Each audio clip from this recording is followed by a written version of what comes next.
দিছ ন thank U এনে লগ থাকলে গাইছ কি লাগে আর লাইফত নাকি যা যা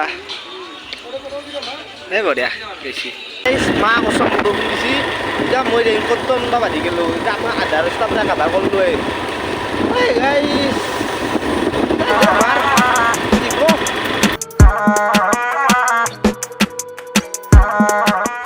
তো হে guys welcome to Mandeep blog. তো কি খবৰ আপোনালোকৰ কওকচোন। হা বহুত দিনৰ মূৰত আহি গ'লোঁ না। গাইছ মেইনলি কথাটো কি জানে না, বহুত দিন হ'ল ব্লগ চগ বনোৱা নাই আৰু আপোনালোকে ভাবি আছে এইটো ক'ত মন লাগে। তো সেয়ে আৰু মই বোলো আজি এটা ব্লগে বনাই দিওঁ আৰু। তো গাইছ প্ৰথম কথা হৈছে মই এতিয়া যাই আছোঁ এতিয়া টিউশ্যনত। তো টিউশ্যন যাব একদমেই টাইম হৈ গৈছে। তাৰপিছত 5টা 16 হ'ল গাইছ। 5টা 16 হ'লে গাইছ আপোনাৰ 5:30 টিউশ্যন ষ্টাৰ্ট হয় আৰু ইয়াৰ পৰা বহুতখিনিয়ে দূৰ, প্ৰায় ধৰক 5-6 কিলোমিটাৰমান হ'ব।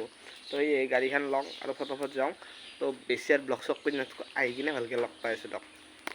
তো গাইছ লাইফত বহুত ডাঙৰ বিপদ কিছুমান আমি যিটো হৈছে মই ক'লোৱে বৰষুণ দিছে গাইছ, মা কচম বৰষুণ দিছে এতিয়া মই ৰেইনকোটটো আনিব বান্ধি গ'লোঁ এতিয়া আপোনাৰ আধা ৰাস্তাত যাই কাটা কৰিলোঁ গাইছ দে মাৰ কি কওঁ।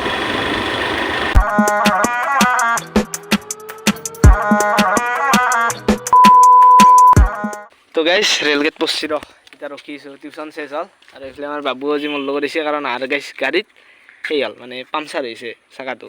এতিয়া দেউতাকে আহিব আৰু একলা ডাবলিং ইমান হয় মানে সেইটোৱে আৰু কি গাইছ চাওকচোন এইটো আহিবই দে ইয়াৰ এই ৰ'দ কি উষ্ণ দিছি পুৱাই হা কেনাই গৰম যা লগ গাইছ ঘৰত যাই লগ পাইছোঁ। তো গাইছ বাপৰে বাপ বহুত দেৰিৰ মূৰত মানে গাইছ স্কুলত গৈছিলোঁ, স্কুলৰ পৰা আহিলোঁ, আহি কিনে গাইছ অলপমান ৰেষ্ট লৈ কিনে ঘুমোলোঁ। এতিয়া মানে উঠিলোঁ আৰু এতিয়া গাইছ অলপমান দোকানৰ পৰা আহোঁ কিবা অলপ মানে ফাষ্ট ফুড অলপ খাই আহোঁ। চম্পকো তাতে আছে। তো সিও মাতলাক বোলে আহি ৰবাই যাই আছোঁ ৰ যাই কিনে খাই হ'ব অলপ ম'ম' চম' খাম বলক।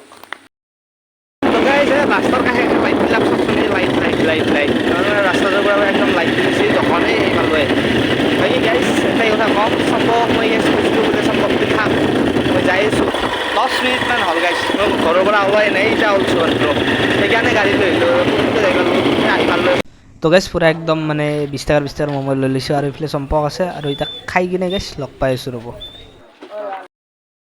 মাৰা মতটো দি দিয়া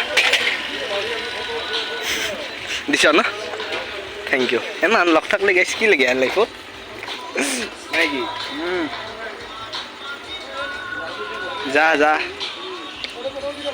এই বঢ়িয়া বেছি গাইছ চম্পক ঘৰত থলোঁ আৰু এতিয়া মই ঘৰ পালোঁ এইটো ঘৰ পাৰ হৈ এইটো ঘৰ আমাৰ আহিব। অ'কে গাইছ তো গাইছ কালি মানে মই ব্লগটো এণ্ড কৰিব পাৰি গ'লোঁ মানে গাইছ কি হ'ল কালি ৰাতি 10টামান বাজিল পঢ়ি চঢ়ি কিনে তাৰপিছত ভাত তাত খাই গাইছ ঘুমলোৱে। তো সেইকাৰণে মানে ব্লগটো এণ্ড কৰিব পাৰি গ'লোঁ। বাকী গাইছ এতিয়া মানে টিউশ্যনত যাই আছোঁ আজি নেক্সট ডে এই ব্লগটো মই এতিয়া এণ্ড কৰিম। তো গাইছ যিমান পাৰোঁ সিমান ব্লগ ডেইলি দিবলৈ ট্ৰাই কৰিব চেষ্টা কৰিম। একদিন হয়তো ডেইলিও আহিব পাৰে। তো যেইনা ব্লগ চগ আহে সেইদিনা মই মোৰ ইনষ্টাগ্ৰাম আইডিত মই কৈ দিম বোলে মোৰ আজি ব্লগ আহিছে। তো আপোনালোকে প্লিজ মোৰ ইনষ্টাগ্ৰাম ফ'ল' কৰি থ'ব, তাত মই টোটেল আপডেটবিলাক দেখি থাকিম বোলে ব্লগ আহিছে। তো ফ'ল' কৰি থ'লে মানে মোৰো ভাল হয় যে আপোনালোক ক'বা ভাল হয়। বাকী সেইটোৱে গাইছ এতিয়া টিউশ্যন যাওঁ আৰু মানে ভাটিবিলা হ'ল এতিয়া আপোনাৰ 5টা 5:30 পৰা টিউশ্যন আছে এই কাষতে।